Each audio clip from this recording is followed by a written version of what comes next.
tenzi mucha zwano imba shepa mangwa nani dino namata kunemwi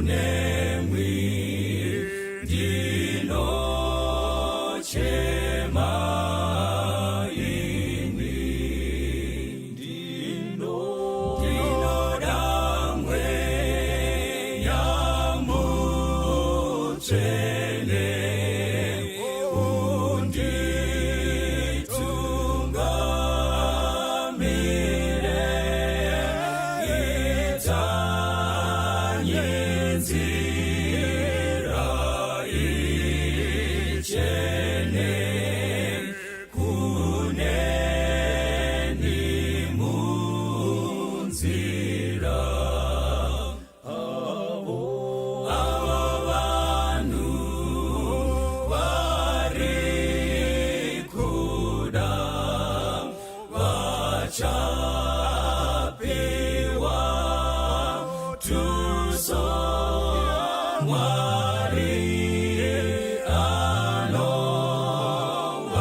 makadi zvenyu vana vaMwari, toda kutenda Mwari azviita akatsanganisa mukati mezora nhasi. Ndokukwazisai nezita raJesu Kristu muponesi wedu.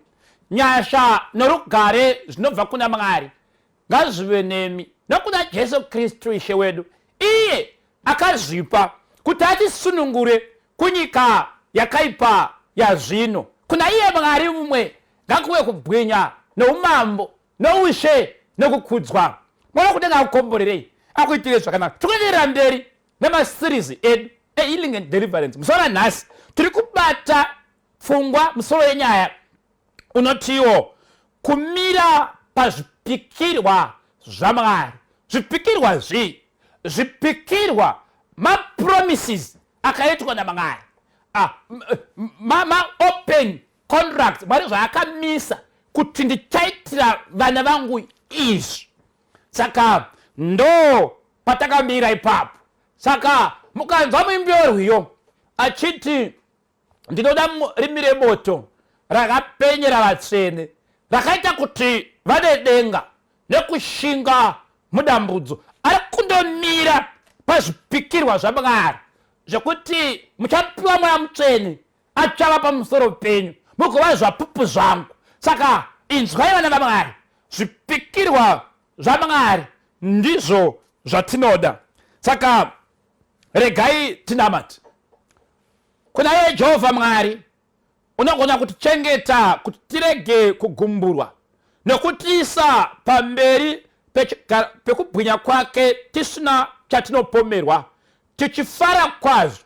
Ngakuve kubwinya noumambo noushe kubva panguva ino kusvika pakusingaperi-peri. Mwari wakudenga miraiwo nesu mukati mezora nhasi tonamata. Amen. Saka inzwai vatendi, zvipikirwa zvaMwari ndo zvatiri kutsanangura, no patiri kumira mukati mezora nhasi. Kristu unoudza vadzidzi vake kuti basa iri harina kureruka. Basa iri kana ari vaEfeso 6 pavhesi ya 12 anoti nokuti hatirwi nenyama asi nevabati nevane masimba namadzishe enyika eri marino nemweya yakaipa yedenga. Saka basa iri arina kureruka. Basa iri nderamwari. Basa iri arigoni kuitwa nomunhu akazvimirira oga asina rutsigiro rwakazara rwaMwari. Ndosaka naJesu achiti endai naizvozvo mudzidzise marudzi ose, muvaparidzire ivhangeri. Hanzi tarirai ndinemi kusvikira pakuguma kwenyika. Saka inzwai vana vaMwari, basa iri muridzi waro anesu. Rine muridzi, ende muridzi uyu haana kungorisiya kuti ringoenda roga. Saka inzwai vana vaMwari, amuponesi anoshamisa kwazvo, ane simba iye mukuru kungirozi, une simba iye mutungamiri wehondo yekudenga, ndiye anesu kati mehondo yatinayo. Saka anoti mirai pazvipikirwa. Regai tipinde pakunamata. Katinamateni. Baba vedu vari kumusoro kudenga, kumbira kwangu Mwari panguva ino ndeyekuti kutaura kwangu namashoko angu nekuparidza kwangu asava mashoko ekugombedzera euchenjeri hwevanhu, asi Mwari wekudenga ngave kuratidza kwesimba nekwemweya waMwari, kuti kutenda kwevanhu venyu kurega kuzendama kana kumira pauchenjeri hwevanhu, asi humire pasimba raMwari. Zviratidzei Mwari, tidzidzisei, tizivisei mapromises enyu mukati mezuva ranhasi, tigone kumira pamusoro pawo tisingazununguswi. Tendai Mwari nezita raJesu Kristu tonamata, amen. Saka muzuva ranhasi toda kudzidza kumira pamusoro pezvipikirwa zvaMwari.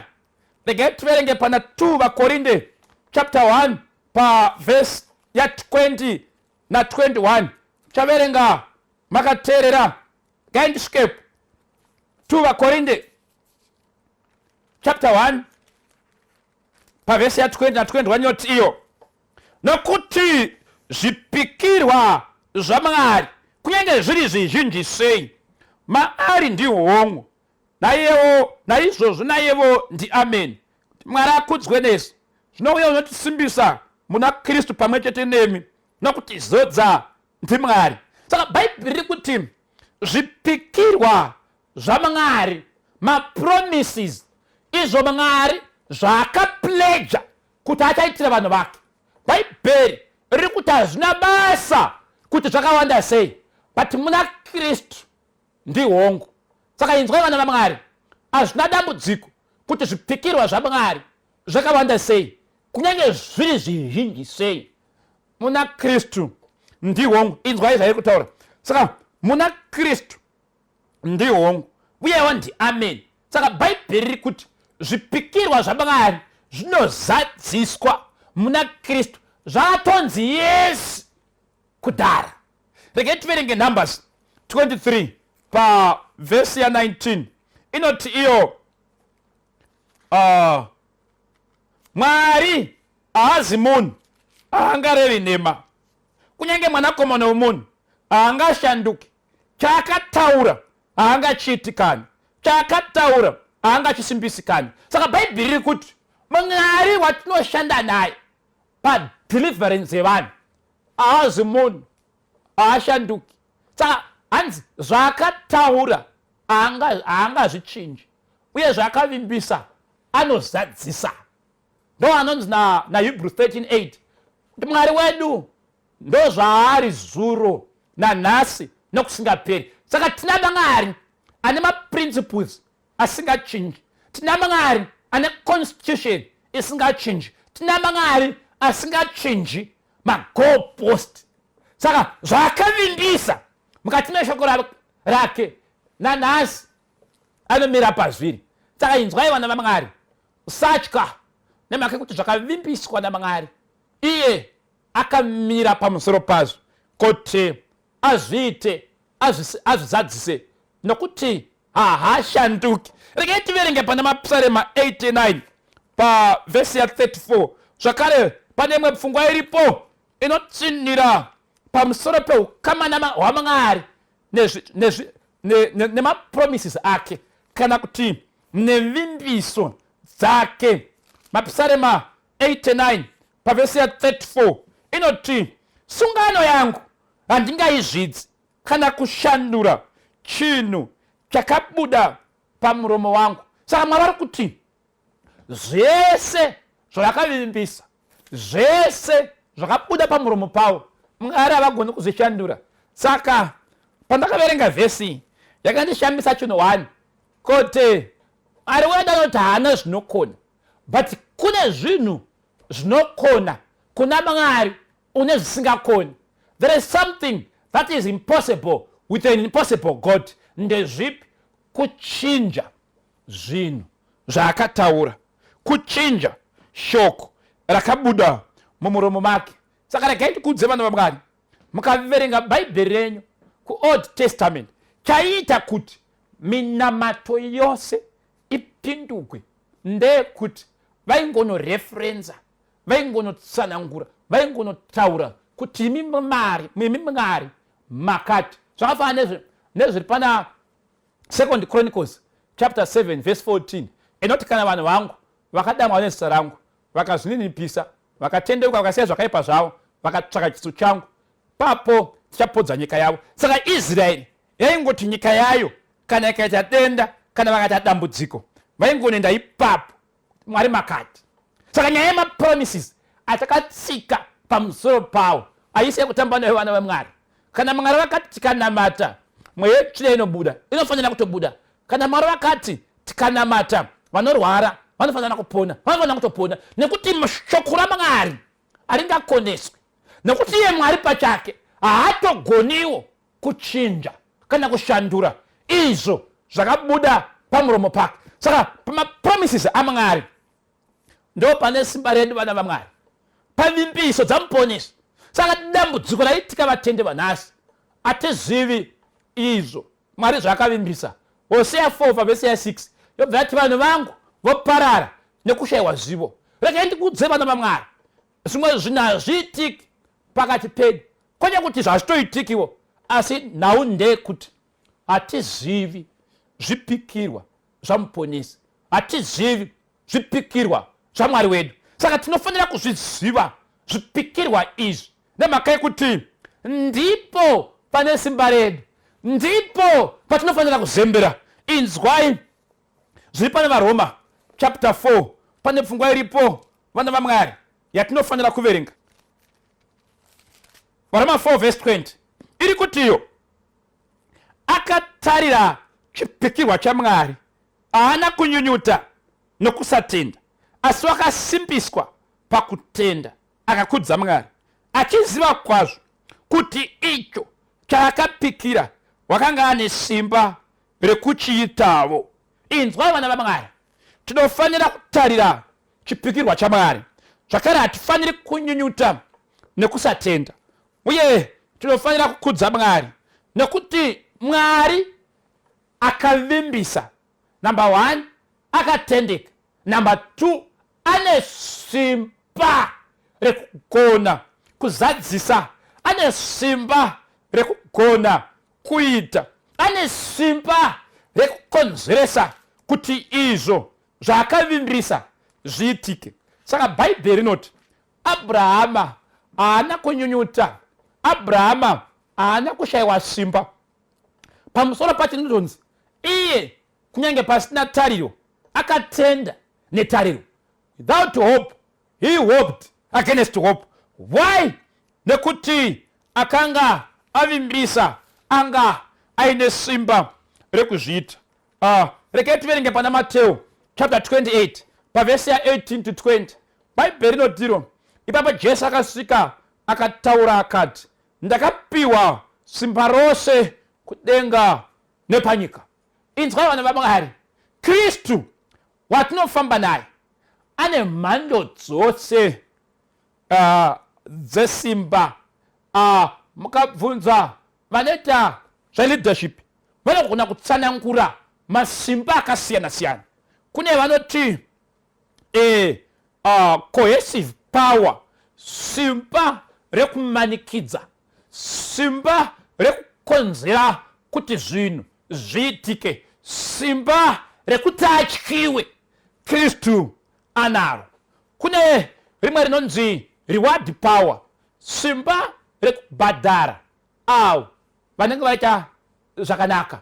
Vaverenga zvakazarirwa 22 pavhesi ya 12 inoti, tarirai ndinokurumidza kuuya, bayiro wangu ndinawo kuti ndipe mumwe nemumwe sezvaakabata. Saka Kristu wedu ane simba rekuti atyiwe, nokuti ndiye anonzi mambo wemadzimambo naishe wamadzishe. Zvakare Yesu Kristu ane simba rekubhadhara, ane simba rekuriwada avo vanenge vaita zvaanoda. Kune rimwe zvakare simba rinonzi legitimate power, simba rinongobva pakunguva nechigaro, pakunguva neposition. Iroro Kristu anaro, nokuti Bhaibheri rinoti iye Kristu akapiwa zita rakasiyana nemamwe mazita, akapiwa chigaro chakasiyana nezvimwe zvigaro. Ende zvakare Kristu ndiye anogona, hanzi hakuna rimwe zita rakapiwa pasi pezuva ratingasunungurwa naro. Saka Kristu ane simba pamusoro pekudzikinura. Zvakare rimwe simba rina Kristu, kune revanoti expert power, simba reunyanzvi, simba reexperience, simba rekuziva zvekunofanira kuitwa panguva yakafanira. Saka Kristu is an expert pakudzikinura nekusunungura avo vakasungwa nevakaipa.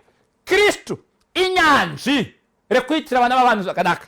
Saka rimwe simba rinonziro referent power, simba rinobva pakuvimbwa nekutrustwa nemhaka yezvaakaita. Mwari wedu haana nhoroondo yekukundikana, Mwari wedu haana nhoroondo yekukumbira ruregerero, asi pese paanosvika anoita kuti zvinhu zviitike.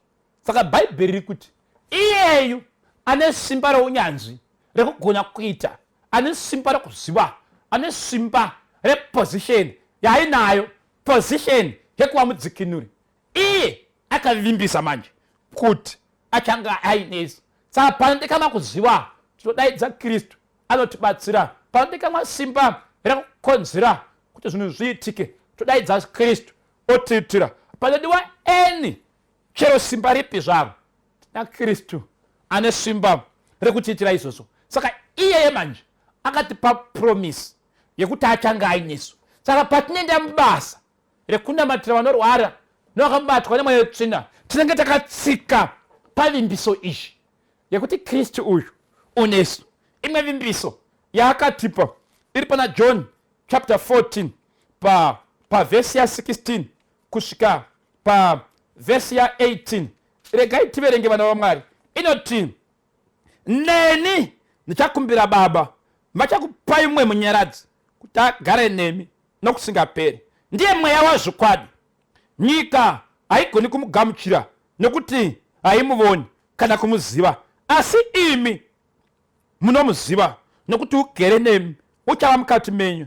Handingakusiyi muri nherera, ndichauya kwamuri. Saka inzwai vana vaMwari, imwe vimbiso yatakapiwa namuponesi Jesu ndeyekuti achatitumira mweya munyaradzi, mweya mutsvene, kuti agare matiri uye kuti agare nesu. Saka Kristu anoti iye, handikusiyi muri nherera. Tiri tose vana vaMwari, which means mutendi anorarama asina mweya mutsvene akafanana nenherera kana Kristu akatitarisa. Saka promisi iyi tikatsika pamusoro payo kuti hatizi toga, tina muponesi anesu, tina muponesi akativimbisa kunge ainesu mukati mebasa iri. Saka hatityi kutaura kuti hatizi toga, tina muponesi anoshamisa, ane simba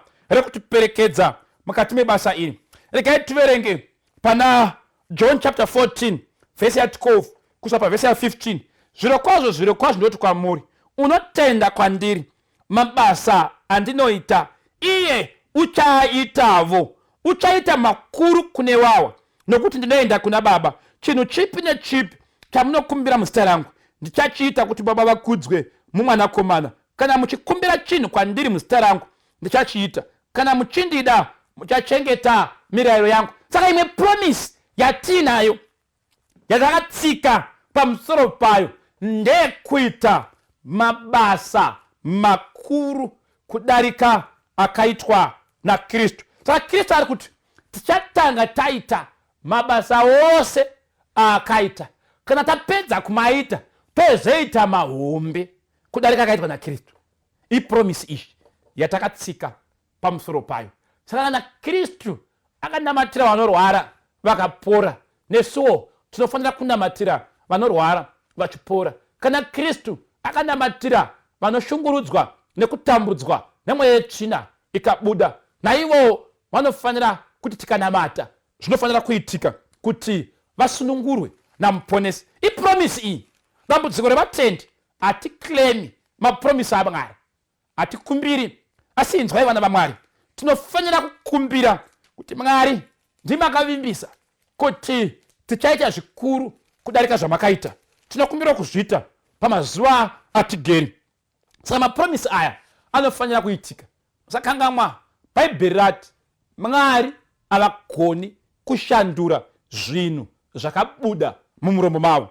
Vaverenga vaRoma chapter 8 pavhesi ya 37 to 39 inoti kwete pazvinhu zvose izvi tiri vakundi nokupfuurisa naiye wakatida, nokuti tinoziva kwazvo kuti kunyange rufu kana upenyu kana vatumwa kana vakuru kana zvazvino kana zvinouya kana masimba kana kwakakwirira kana kwakadzika kana chinhu chimwe chakasikwa hazvingagoni kutiparadzanisa norudo rwaMwari ruri muna Kristu Jesu Ishe wedu. Saka inzwai vana vaMwari, imwe promisi yatinayo mukati mebasa iri, hakuna chinhu chinogona kutiparadzanisa norudo rwaMwari ruri muna Kristu Jesu. Nemhaka yekuti kana pakaita chinoparadzanisa zvakanganisa basa ramuponesi wedu.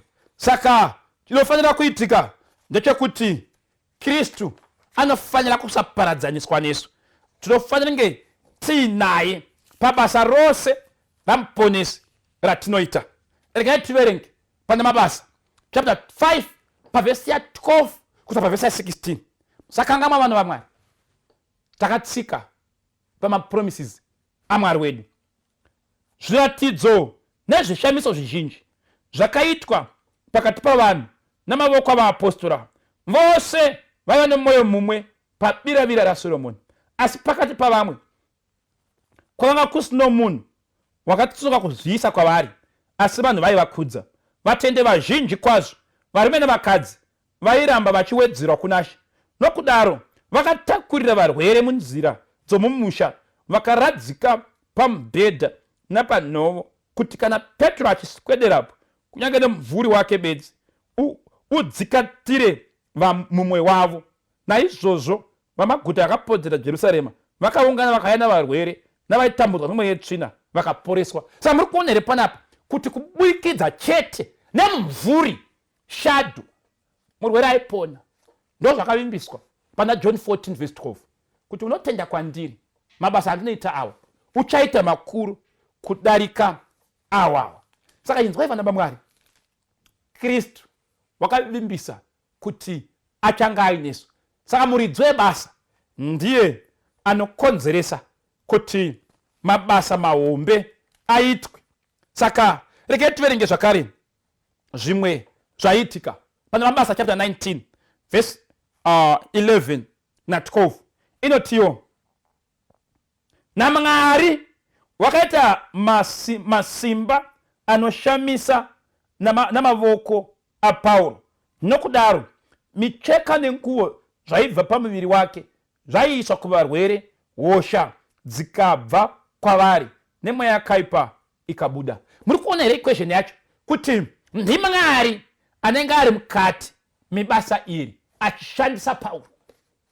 Vhesi kutanga kwaro inototi iyo naMwari wakaita masimba nemabasa anoshamisa vachishandisa ruoko rwaPauro, zvokuti nguo nehembe dzaibva paari dzaitumirwa kuvarwere vachipora, dzaitumirwa kune vane mweya yetsvina ikabuda. Ndo zvakavimbiswa kuti mabasa makuru kudarika awa anofanira kuitwa nevadzidzi nesu vamazuva ano kana tichirarama nekuita izvo zvakarayirwa naMwari kuti tizviite. Regai tiverenge pana 2 Peter chapter 1 pavhesi ya 3 na 5. Pane pfungwa iripo inofanira kuti ijeke kuvatendi. Bhaibheri riri kuti iro pana 2 Peter chapter 1 verse 3 na 5, nokuti nesimba roumwari hwake takapiwa zvose zvinodikanwa paupenyu napakunamata Mwari nenzira yekumuziva iye wakatidana nokubwinya kwake nokunaka. Saka inzwai vana vaMwari, Bhaibheri riri kuti nesimba roumwari hwake. Iyi haisasiri promisi manje, izvi zvinhu zvakaitika. Bhaibheri riri kuti takapiwa zvose zvinodikanwa paupenyu nepakunamata Mwari. Pakunamata Mwari panodikanwa mweya mutsvene, Kristu akatipa. Pakunamata Mwari panodikanwa kuregererwa zvivi. Saka vhesi mukaiverenga zvakanaka, Bhaibheri riri kubudisa pfungwa yekuti Mwari pavakagara zano reruponeso vakati munhu kuti aponeswe panodikanwa chii. Saka pakanyorwa bhajeti, pakanyorwa zvinodikanwa marequirements ekuti munhu aponeswe. Zvikanzi panodikanwa kuti aregererwe zvivi, zvikanzi dhani, ropa raJesu ndo basa raro. Zvikanzi panodikanwa kuti aburwirwe muhondo dzeupenyu, zvikanzi dhani. Zvikanzi zvakare mubasa iri kuna mava vachabatwa nemweya tsvina vanofanira kuti vadzikinurwe, zvikasainirwa pazano reruponeso. Saka Bhaibheri riri kuti iro zvese zvinodikanwa paupenyu nepakunamata Mwari, Mwari akatotipa kare.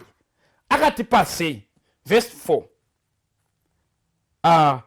Akatipa nazvo hanzi pakunamata Mwari nenzira yekumuziva iye wakatidana nokubwinya kwake nokunaka. Saka nzira yatinopiwa zvinhu izvi inzira yekumuziva.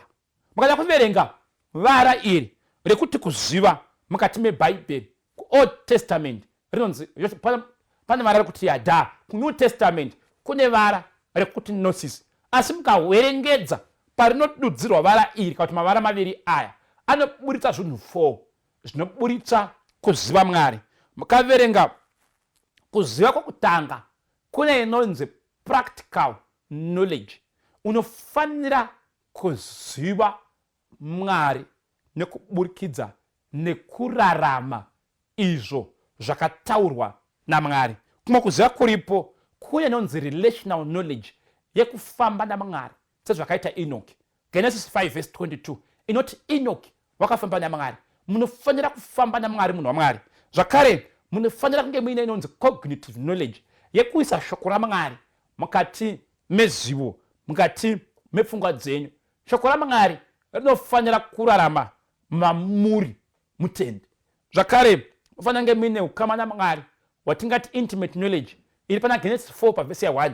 Bhaibheri parinoti Adamu akaziva mudzimai wake Eva pakaberekwa mwanakomana. Saka panoitika intimate knowledge panofanira kuwanikwa mababies. Mukazoverenga pana maGalatia chapter 5 pavhesi ya 22 na 23 inoti zvino chibereko chomweya ndirwo rudo nerugare nemwoyo murefu nekunaka nokuzvidzora. Saka Bhaibheri riri kuti kana mutendi akava nekuzivana naMwari kwakakwana, Bhaibheri rinozara mukati mepfungwa dzake. Aziva Bhaibheri, Jesu pana Matthew 5:6 anopa muenzaniso wemuvaki wakachenjera akavaka imba yake parware. Ndo vanoteerera shoko nokuriita, ndo inonzi practical knowledge. Tiri tozara vana vaMwari, kana tadaro taziva Mwari chii chinoitika.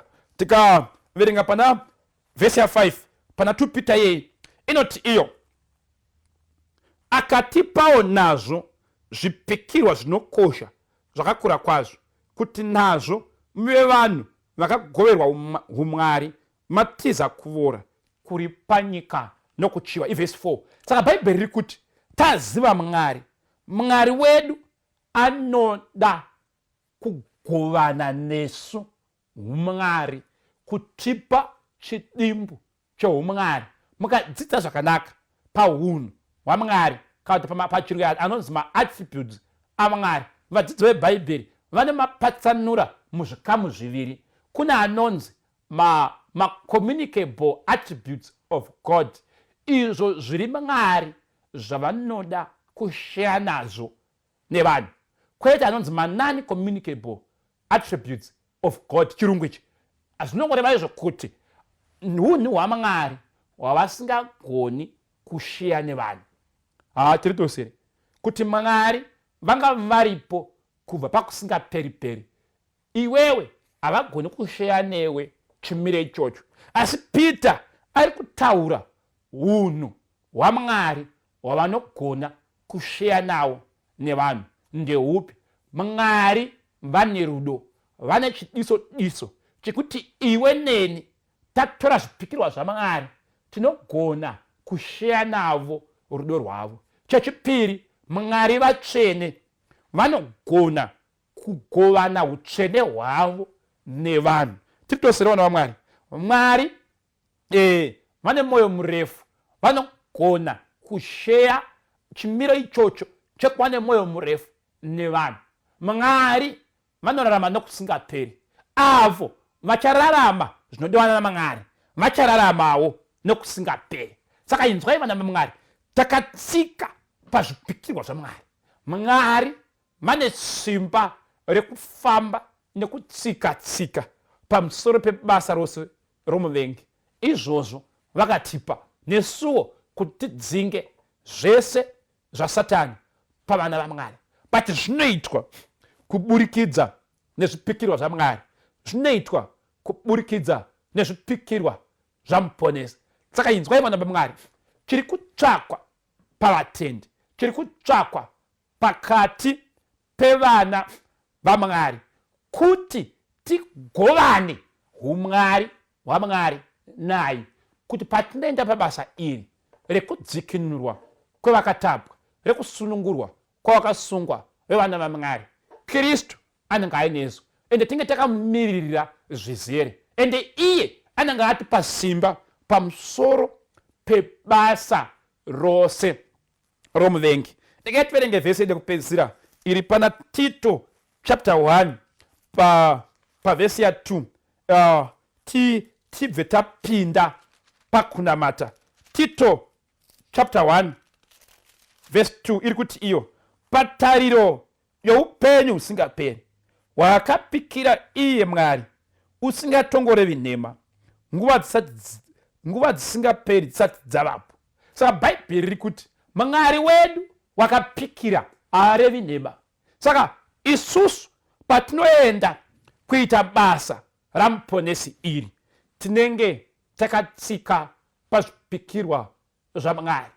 Mwari akavimbisa kuti achanga ainesu asingatisii mukati mebasa rekuendeswa kweivhangeri. Saka inzwai vana vaMwari, zvakaitwa nana Paul zvekuti vanonamatira vakasungwa nevakaipa vachisunungurwa, zvakaitwa nana Peter, Mwari akaita navo izvozvo pamazuva adarika, anogona kuzvipamba nokuzviitazve. Saka panguva ino ndichanamata ndiri kuno kuti muri kwamuri koko munhu waMwari musunungurwe, nokuti Mwari une simba rekuita izvo zvaakapikira ende haagoni kushandura zvaakapikira. Ende chinotifadza ndiMwari ane simba rekuitira vana vavanhu, iye asingashanduki, ari zvaari zuro nanhasi nokusingaperi. Saka regai tinamati, zvese zvinogona kunge zviri kukushungurudza mwana waMwari. Ndinotenda kuti Jesu akaitira vamwe kare, uchakuitira izvozvo mukati mezuva ranhasi. Saka I am going to pray for you. Ngatinamate. Baba vedu vari kumusoro kudenga, the Lord God who is faithful, who keeps promises, the Lord God who is not like a man, who does not change, God who fulfills everything which he has promised. Shoko renyu Mwari rinoti zvipikirwa zvaMwari nyange zviri zvizhinji sei, maari ndihongu naiyewo ndiameni, kuti Mwari akudzwe nazvo. Zvakare Mwari munoti hamugoni kushandura izvo zvamakavimbisa. Imi Mwari panguva ino varipo vana venyu vakasungwa newakaipa, vari kudzengereswa newakaipa, vane zvinhu zvinovashungurudza siku nemasikati, vasina mufaro pamuviri, vane urwere hwavashungurudza watora nguva refu nemakore akawanda. But dear Lord, I am claiming the promises that you said kuti mungaritikandamatira vanorwara ivo muchavaponesa. Mwari itai mabasa makuru nesu mukati mezora nhasi. Murangarire vana venyu, muvaitire nyasha, musangane navo pavanokutsvakai. Imi Mwari makavimbisa kuti you are going to be with us unto the end of the world. I am calling your presence. I am calling you the Lord God, who is merciful and gracious, abundant in goodness and truth. Jehovah, who keeps mercy for thousands. You, the Lord, who forgives iniquity, transgression, and sin. And our Lord, who is able to do exceedingly, abundantly above what we think or ask. Jehovah, our healer and our deliverer. I am praying to Jesus, who is able to do and to heal those who are bound by the evil one and give them freedom through your blood. Because by your blood, we are freed and given the deliverance. Dear Lord, may you stretch out your divine hand to heal and deliver.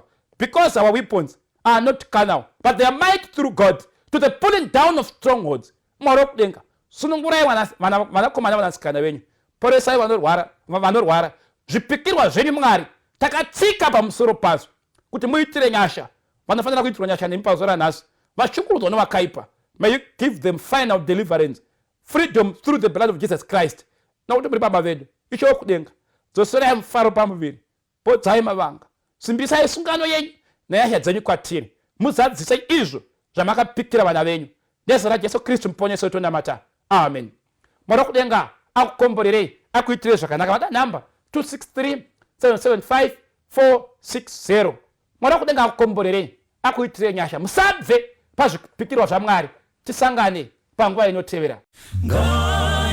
Ngandifane na Jesu, awe mponesi wangu, ndizate nyine rudo, ndipawise senjiwa.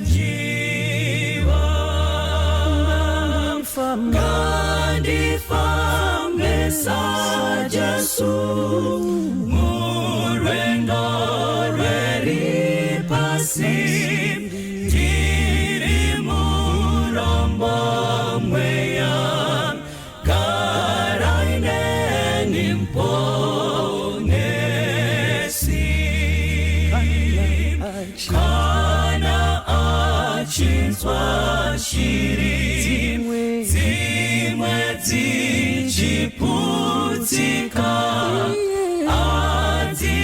adziitire mutsa, ngedi anondizwawo, anonditungamira nekundiregerera, ngandiitwe mutsvene, karaine nimponesi,